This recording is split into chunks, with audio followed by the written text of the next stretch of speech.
Another question from John Mayhall. He's the CRO at CyberGRX around how do you maintain focus in the team? I mean, people in the company start knowing either officially or they kind of hear and see things, and it can get, I guess, people get distracted, right? It's like excitement around it. How do you keep people Yeah, focused on doing their jobs? yeah.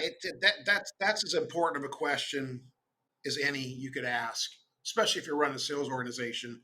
And there's no right or wrong way here. I can tell you some things that we did that I did, but every culture is different. But it's such an important piece. I will tell you that I messaged a lot over and over and over because the world, and I hit on this earlier, the world of a pre-IPO is going to look so much different than the world of a post-IPO, and the culture is going to shift a little. You know, the days of the sales rep calling up the controller and getting his deal approved to book because he bought her a bottle of wine 2 quarters ago, that doesn't work in a post-IPO world, right? So that spraying and praying and running gun that I'm mentioning, hey, I'm calling someone up, I'm getting something done and winging it just does not work.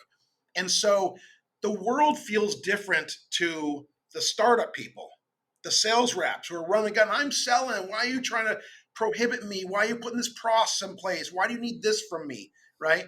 So what I think to keep the culture is so important to do is message over and over and over. And one of the things I would do in every all hands is I talked about the what and the why and the when.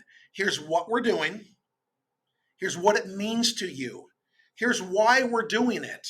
Here's what it means in the change in the process. We're moving your cheese because of this, right?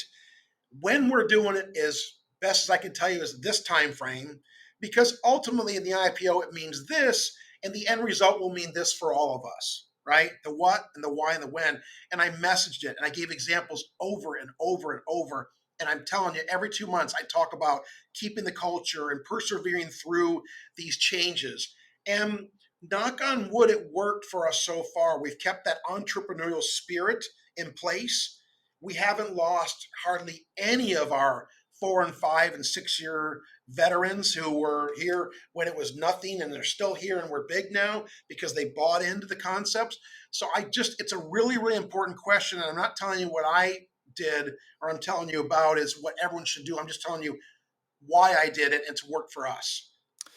So if I was a seller, would I be able to be in connecting my $1 million deal to saying, this is the increase in value of the company or something. Here's why this is so important. Therefore, I can't be distracted. I can't be distracted.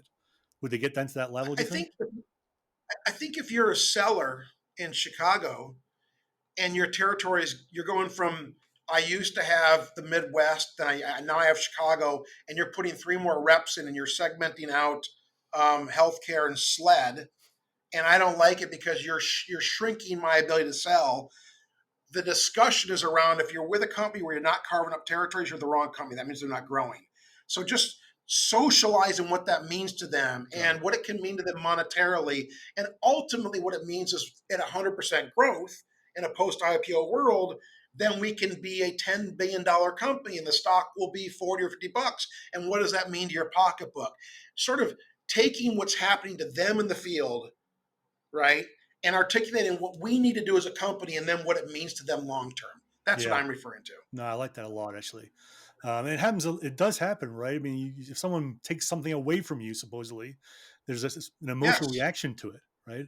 And you it's do need to human nature. understand this is good, right? It'd be really, really Yeah. bad if we weren't taking stuff away from you. It's what I call it moving my cheese, right? So I woke up and my cheese got moved again. My cheese keeps getting moved, every year. But now, as we march towards an IPO, Mark, you're moving my cheese every month. I've got a new operations person to talk to. We got this new process. It's like, yes, but here's why we're doing it. And you can expect more of this. You've got to adapt.